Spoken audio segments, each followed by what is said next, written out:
Movie की शुरुआत में हमारी हीरोइन जियाजो को दिखाते हैं। जियाजो जब 12 साल की थी तब उसके डैड गुजर गए थे, इसीलिए ऐसी सिचुएशन में वो अपने बचपन के घर को सेल करके दूसरी जगह पर रहने जाती है और कुछ सालों बाद वो कहीं पर जॉब कर रही होती है और उसका एम यही होता है कि उसने जो घर को बेचा था यानी कि अपने डैड के घर को वो किसी तरह उसको वापस खरीद ले। लेकिन अब उसे जितनी सैलरी मिलती है वो उसके लिए खुद ही कम पड़ती है और उसको अपनी जॉब से खुशी भी नहीं है। अब एक लड़के मिंग को दिखाते हैं जो एक प्रॉपर्टी डिजाइनिंग का काम करता है और अपना बिजनेस स्टार्ट करना चाहता है। वो एक इन्वेस्टर को अपना प्लॉट डिजाइन दिखा रहा होता है, लेकिन वो इन्वेस्टर उसको इग्नोर करके वहाँ से निकल जाता है। फिर रात होती है और मिंग अपने घर में लौटता है और जियाजो भी अपने घर लौट रही होती है। लेकिन इसमें कॉमेडी की बात यह है कि मिंग और जियाजो दोनों एक ही अपार्टमेंट में यानी एक ही घर में रहते हैं। असल में बात यह है कि मिंग इस घर में साल 1999 में रहता है और जियाजो इस घर में साल 2018 में रहती है। अब आप लोग सोच रहे होंगे कि ये दोनों अलग अलग टाइमलाइन में एक ही घर में कैसे रह सकते हैं, ये सब हमें आगे पता चलेगा। अब देखते हैं कि यहाँ जियाजो नहा रही होती है और उस तरफ मिंग कुकिंग कर रहा होता है। वो बर्तन को सिंक में डालकर वॉश कर रहा होता है, तब जियाजो को उसके बाथ टब में कुछ मिलता है और मिंग को उसके सिंक में जियाजो की ड्रेस मिलती है। इसे देखकर दोनों को कुछ भी समझ नहीं आता और वे सोचते हैं कि अचानक उनके घर में ऐसा सब क्यों हो रहा है।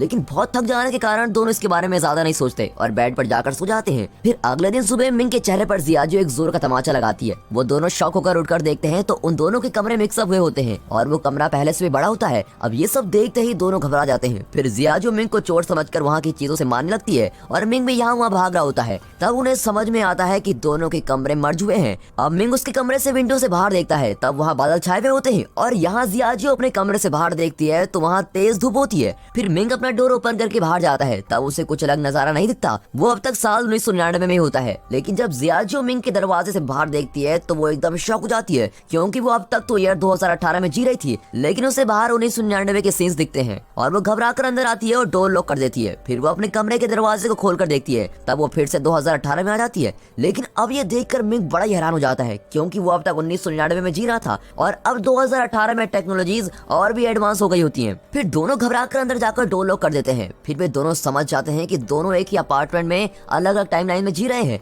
तब जियाजो मिंग के चेहरे पर एक और तमाचा लगाती है और मिंग उसे इसका रीजन पूछता है। तब वो कहती है कि ये सपना है, ये सच में जानने के लिए मैंने तुम्हें तमाचा मारा। फिर मिंग कहता है कि इस तरह लड़ते रहने से कुछ नहीं होगा, क्यों ना हम इन दोनों दरवाजों को एक साथ ओपन करके देखें कि क्या होता है। फिर वे दोनों जाकर अपने साइड वाले डोर्स को एक साथ खोलने की कोशिश करते हैं, लेकिन उस समय उन दोनों के कमरे फिर से मर्ज होने लगते हैं। तब वे समझ जाते हैं कि दोनों दरवाजों को एक साथ खोला नहीं जा सकता। अब जियाजो को याद आता है कि 1999 में उसके डैड जिंदा थे, इसीलिए वो मिंग से कहती है कि तुम अपने साइड का दरवाजा खोलकर मुझे तुम्हारे टाइमलाइन में ले लो, क्योंकि मुझे मेरे डैड से मिलना है। और मिंग भी उसे वहाँ ले आता है। अब 1999 में आते ही जियाजो उसके डैड से मिलने के लिए बहुत ही खुश है और भाग कर जा रही होती है, लेकिन वहाँ पहुँचते ही वो देखती है कि उसके डैड ऑलरेडी 10 साल के जियाजो के साथ खेल रहे हैं। अब ये देखकर जियाजो बड़ी इमोशनल हो जाती है और वो उनसे मिलने के लिए तेजी से उनके पास जाने लगती है और तभी अचानक उनके सराउंडिंग्स में एक अर्थक्वेक आता है और तेज हवा भी आने लगती है, जिसके कारण वो अपने डैड से मिल नहीं पाती। फिर वो गुस्सा होकर फिर से अपने अपार्टमेंट में लौट आती है। अब मिंग उसे कहता है कि जैसे मैं तुम्हें मेरी टाइमलाइन में लेकर गया, ठीक वैसे ही तुम मुझे भी अपनी टाइमलाइन में ले चलो। और तब जियाजो उसे एडवांस लैपटॉप देती है और उस लैपटॉप को देखकर मिंग बड़ा ही सरप्राइज हो जाता है,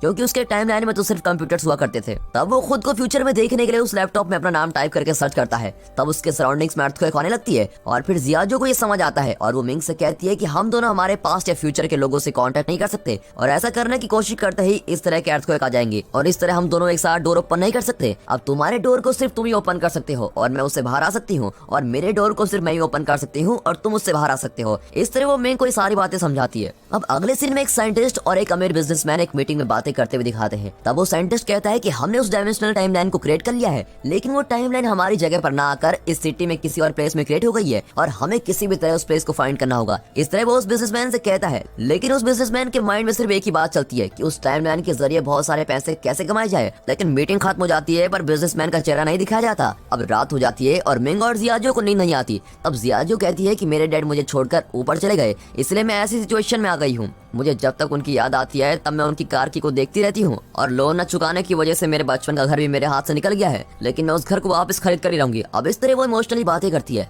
फिर सुबह हो जाती है और जियाजो और मिंग दोनों ही अपने टाइमलाइन में ऑफिस के लिए निकलते हैं। असल में जियाजो को एक अमीर आदमी के साथ शादी करनी होती है और इतना ही नहीं, उसकी एक कंडीशन भी होती है कि उसे उससे शादी करने वाला आदमी अगर उसका घर वापस खरीद कर उसको देता है तो ये उससे शादी करेगी, और इसी कंडीशन के साथ वो कई लोगों को डेट भी करती है, लेकिन उसकी इस कंडीशन को कोई नहीं मानता। और ऐसे ही चलते चलते उससे एक दिन अमीर आदमी मिलता है जो उसकी कंडीशन के लिए राजी हो जाता है, लेकिन वो जियाजो से उम्र में काफी बड़ा लगता है और वो बातें भी बड़ी अजीब तरीके से ही करता है, लेकिन वो अमीर होने की वजह से जियाजो भी उससे शादी करने के लिए राजी हो जाती है। फिर वो कहता है कि कुछ ही समय में मैं तुम्हारे घर को खरीद लूंगा और फिर ऊपर से हम दोनों के नाम के नेम प्लेट्स को लगाना होगा, उसके लिए कुछ पैसे लगेंगे, और ऐसे छोटे मोटे खर्चे के लिए मैं कैश कैरी नहीं करता, इसलिए अगर तुम्हारे पास कुछ पैसे हैं तो मुझे दे दो। और इसकी बातों में आकर जियाजो भी उसको एटीएम से पैसे निकाल कर देती है। फिर वो कहता है कि मैं पानी की बोतल लेकर आता हूँ, लेकिन काफी देर हो जाती है और वापस नहीं लौटता, और तब जियाजो को पता लगता है कि वो असल में एक चोर था और वो उसके पैसे भी लेकर चला गया। इससे जियाजो बहुत ही अपसेट होती है और पुलिस आकर इन्वेस्टिगेट करने तक वो बैंक के बाहर ही बैठी रहती है। यहाँ मिंग अपने ऑफिस के रेस्ट रूम के अंदर बैठकर ड्रिंक्स ले रहा होता है, तब उस रेस्ट रूम में उस कंपनी का ओनर, उसका मैनेजर जुनी और उसके साथ और एक एम्प्लॉयज, ऐसे 3 लोग आते हैं। तब उनसे ओनर कहता है कि हमें आगे चलकर और भी बिजनेस करना है और इसके लिए मेरे पास बहुत सारे आइडियाज हैं, और ये कहकर चला जाता है। और उसके जाते ही जूनी उस एम्प्लॉय से कहता है कि उस ओनर को धोखा देकर हमें उसके सारे पैसे लेने होंगे और फिर हम उसे बैंक में फंसा देंगे, और इस तरह उस एम्प्लॉय को अपना प्लान बता देता है। तब बाथरूम में दिखाते हैं जहाँ मिंग कुछ गिरा देता है और उसकी आवाज सुनकर जूनी समझ लेता है कि किसी ने उनका प्लान सुन लिया है। फिर वो बाथरूम के पास जाकर झुक कर देखता है और मिंग के पैर को पकड़कर खींच लेता है और उसको बाहर निकालता है। फिर मिंग को देखते ही वो कहता है, अच्छा तुम्हें कोई बिजनेस स्टार्ट करने के लिए पैसों की जरूरत थी ना, उसके लिए मैं तुम्हें बैंक से लोन अरेंज करवा कर देता हूँ, लेकिन तुम मेरी कही हुई बातों को किसी और से नहीं कहोगे। तो मिंग भी कहता है ठीक है, मैं सोच कर बताता हूँ। फिर थोड़ी देर बाद जूनी मिंग को अपने कैबिन में बुलाकर कहता है कि मैं तुम्हें क्यों लोन अरेंज करके दूं, तुमने तो सिर्फ मेरी बात सुनी है, लेकिन तुम्हारे पास उसका कोई प्रूफ तो नहीं है, और अब तो मैंने तुम्हें नौकरी से भी निकाल दिया है, तो तुम अब घर जा सकते हो। इस पर मिंग उससे कई बार रिक्वेस्ट करता है और कहता है मैं इस बात को किसी और से शेयर नहीं करूंगा और प्लीज मुझे नौकरी से मत निकालिए, लेकिन जूनी उसकी बातों को इग्नोर करता है और उसे नौकरी से निकाल देता है। यहाँ जियाजो एक ज्वेलरी शॉप में काम कर रही होती है, तब वहाँ उसकी बचपन की बेस्ट फ्रेंड जियाओया आती है और कई सालों के बाद मिलने से वो काफी खुशी से बातें करते हैं। जियाओया ने एक अमीर आदमी से शादी की होती है और ये बात वो जियाजो को बताती है। तब जियाजो भी उससे कहती है कि हाँ मेरे हस्बैंड भी बहुत अमीर है और वो हमेशा बिजी रहते हैं, और इस तरह वो उससे झूठ कह देती है। तब जियाओया उससे कहती है कि आज रात तुम अपने हस्बैंड को साथ लेकर आओ, हम डिनर साथ में करेंगे और मैं भी अपने हस्बैंड को साथ लेकर आऊंगी, और ये कहकर वहाँ से चली जाती है। और अब जियाजो एक बड़ी प्रॉब्लम में फंस गई है। झूठ कहने के कारण उसे अब समझ नहीं आता कि वो इसे कैसे हैंडल करे। तब उसे एक आइडिया आता है, वो मिंग को अपना हस्बैंड होने की एक्टिंग करने को कहती है और वो एक कोट को रेंट पे ले लेती है और मिंग को उसको पहनने के लिए कहती है। फिर वो मिंग को इसलिए रेडी करती है जैसे वो बहुत ही अमीर बिजनेसमैन लगे। फिर वो जियाओया की कहीं भी जगह पर जाते हैं और वहाँ जियाजो मिंग को अपना हस्बैंड कहकर इंट्रोड्यूस कराती है और कुछ देर तक सब कुछ नॉर्मल चल रहा होता है। फिर खाना खाते समय मिंग अपने खाने को जल्दी खाकर खत्म कर देता है और फिर वो अपना कोट उतार कर साइड में रखता है, और तब जियाओया और उसका हस्बैंड सिचेंग नोट करते हैं कि मिंग के कोट पर लिखा हुआ है यहाँ कपड़े रेंट पर दिए जाते हैं, लेकिन ये पता ना होकर मिंग उससे कहता है कि मेरी एक बहुत ही बड़ी कंपनी है, और इस तरह की झूठी कहानियां उन दोनों को बताता है। और ये सब सुनकर वो दोनों को हंसी आती है। और इतना नहीं, जियाजो उन्हें अपनी एक और फेक डायमंड रिंग को दिखाकर कहती है ये करोड़ों रुपयों की डायमंड है, और तब वो फेक डायमंड उस रिंग से निकलकर आग के पास जाकर गिरता है और वो पूरी तरह से मेल्ट हो जाता है। अब ये सब देखकर जियाओया और सिचेंग हंसने लगते हैं और इससे जियाजो बहुत ही शर्मिंदा होती है और फिर घर लौट जाती है और इस बात को सोचकर मिंग के सामने रोती है। तब टीवी में कोई लॉटरी टिकट का शो चल रहा होता है और उस शो को देखते ही वो लॉटरी टिकट खरीदकर अमीर बनने के सपने देखते हैं और वे असल में कौन सा लॉटरी नंबर जीतेगा इसका पता लगाते हैं। और फिर अगले दिन ही मिंग के टाइमलाइन में यानी 1999 में जाकर तुरंत उस नंबर वाले लॉटरी टिकट को खरीद लेते हैं। अब क्योंकि दोनों को पता चल गया है कि उनकी लॉटरी ही विन करेगी, इसलिए वे दोनों खूब मजे करते हैं। अब इस दौरान जियाजो मिंग को अपने टाइमलाइन में ले लेती है और दोनों बहुत एंजॉय करते हैं और बाहर में जाकर ड्रिंक्स करते हैं। तब उस रेस्टोरेंट का स्टाफ उनसे आकर ड्रिंक्स के पैसे मांगता है। तब जियाजो कहती है मेरे सारे पैसे खत्म हो गए हैं, इसलिए तो मेरा पर्स रख लो, ये कोई नॉर्मल पर्स नहीं है बल्कि बहुत कीमती है, और कल मैं आकर तुम्हें पैसे देकर ये पर्स वापस ले लूंगी। अब अगले दिन सुबह होते ही दोनों उठकर लॉटरी टिकट के रिजल्ट को जानने के लिए बड़े क्यूरियस होते हैं और एज एक्सपेक्टेड उनकी लॉटरी टिकट ही विन करती है, लेकिन तब अचानक उनका लॉटरी टिकट में से नंबर गायब हो जाता है और दोनों बड़े उदास हो जाते हैं। फिर उन्हें समझ में आता है कि वो उनके फ्यूचर को चेंज नहीं कर सकते, और तब अगले दिन जियाजो उस रेस्टोरेंट में जाकर अपना पर्स वापस मांगती है। तब वो स्टाफ मना कर देता है और कहता है कि पहले पैसे दो, लेकिन उसके पास तो पैसे होते नहीं और गुस्से में वो घर लौट रहे होते हैं। तभी उस समय एक बड़े एडवर्टाइजमेंट स्क्रीन पर मिंग को दिखाते हैं। असल में वो 2018 की टाइमलाइन में रहने वाला मिंग है और फ्यूचर में मिंग एक अमीर बिजनेसमैन बना होता है और अब वो मीडिया पर इंटरव्यू देने आया होता है। उसको देखकर मिंग शॉक हो जाता है और सोचता है कि मैं फ्यूचर में ऐसे कैसे बन गया हूँ। फिर दोनों जहाँ फ्यूचर मिंग इंटरव्यू दे रहा होता है उस जगह पर पहुंच जाते हैं। वहाँ जाकर जब मिंग फ्यूचर मिंग के पास जाने की कोशिश करता है तब वहाँ फिर से अर्थक्वेक आता है और फिर वो प्रोग्राम भी कैंसिल हो जाता है। तब फ्यूचर मिंग को ऐसा लगता है कि वो इसके पहले जियाजो से मिला है। इस तरह जियाजो से जुड़ी हुई बातें उसे याद आती है और यहाँ मिंग स्लिप होकर नीचे गिरता है और उसके हाथ पर चोट आती है। तब फ्यूचर मिंग के हाथ पर भी वही चोट आती है और इससे ये पता चलता है कि मिंग जो भी करता है वो उस फ्यूचर मिंग को भी अफेक्ट करेगा। और पहले की मीटिंग सीन में जिस बिजनेसमैन मैन को दिखाया गया था वो कोई और नहीं बल्कि फ्यूचर मिंग ही है। और उसके साथ जो साइंटिस्ट बातें कर रहा था वो जूनी है, जिसने 1999 में मिंग को नौकरी से निकाल दिया था। अब जूनी फ्यूचर मिंग से कहता है कि 1999 का मिंग अपने टाइमलाइन में ना होकर जियाजो के टाइमलाइन में आ रहा है और इसीलिए आपको ऐसी मेमोरीज भी आती रहेंगी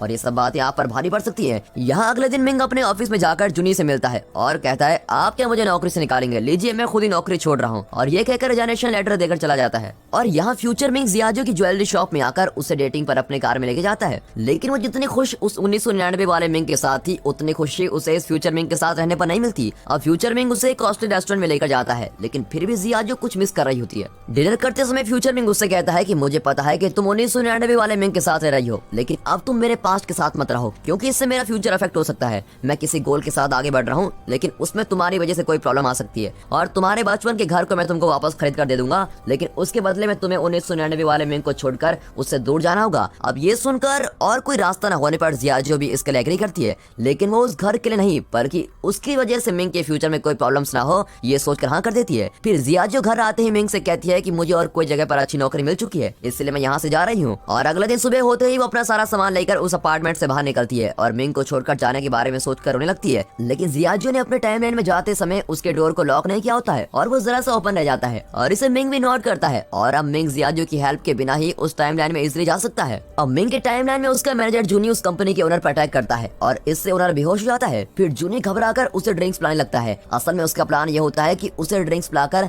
नशे में उसको मारना होगा ताकि लोग समझेंगे कि वो एक एक्सीडेंट से मरा है। अब जियाजो के टाइमलाइन को दिखाते हैं और वो काफी सालों बाद अपने बचपन के घर में लौटी है। तब जियाजो ने जिस पर्स को एक रेस्टोरेंट के स्टाफ को दिया था वो पर्स फ्यूचर मिंग लाकर उसको देता है और तब जियाजो नोट करती है कि मिंग के कोट पर रेंट वाले शॉप का स्टिकर लगा होता है और ये देखते ही वो समझ लेती है कि वो फ्यूचर मिंग नहीं बल्कि 1999 वाला मिंग है। और फिर वो दोनों किस करने लगते हैं और जियाजो उससे कहती है कि हमारा सेपरेट होना ही तुम्हारे फ्यूचर के लिए अच्छा होगा, इसलिए आगे से तुम कभी मुझसे मिलने की बात मत करना, और उसको ऐसा कहकर भेज देती है। फिर दोनों ही रोने लगते हैं और मिंग सैड होकर अपने अपार्टमेंट में लौटता है और तब उसे जूनी कॉल करके अर्जेंटली एक ब्रिज पर पहुंचने के लिए कहता है। मिंग को कुछ समझ में नहीं आता कि नौकरी छोड़ देने के बाद भी जूनी उसको क्यों बुला रहा है। असल में जूनी ने मिंग को इसलिए बुलाया होता है क्योंकि उसे ओनर को मारने के लिए उसकी हेल्प की जरूरत थी। वो उसे कहता है कि हम इसे अब मार देंगे लेकिन ये एक एक्सीडेंट लगना चाहिए, लेकिन मिंग को ऐसा नहीं करना होता है और वो जूनी को लाख समझाता है कि ऐसा मत करो, ऐसा करना गलत है, लेकिन जूनी उसकी बातों को इग्नोर कर देता है। और तब मिंग कुछ बातें रियलाइज करता है कि 1999 में फ्यूचर मिंग और जूनी ने मिलकर उस ओनर को मार दिया था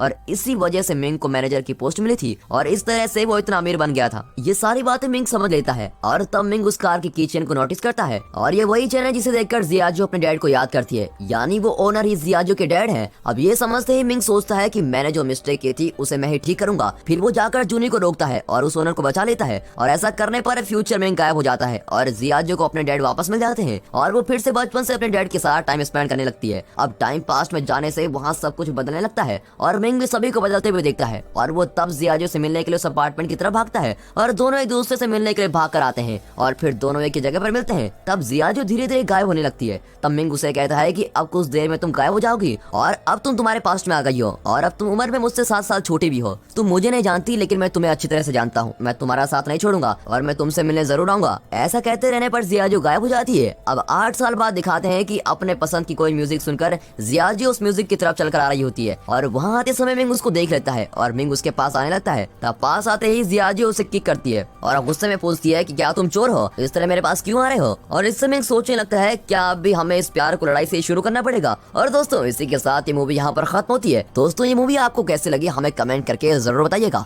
और अगर वीडियो पसंद आ गई हो तो वीडियो को एक लाइक और चैनल को सब्सक्राइब अभी कर दें। And finally thanks for watching.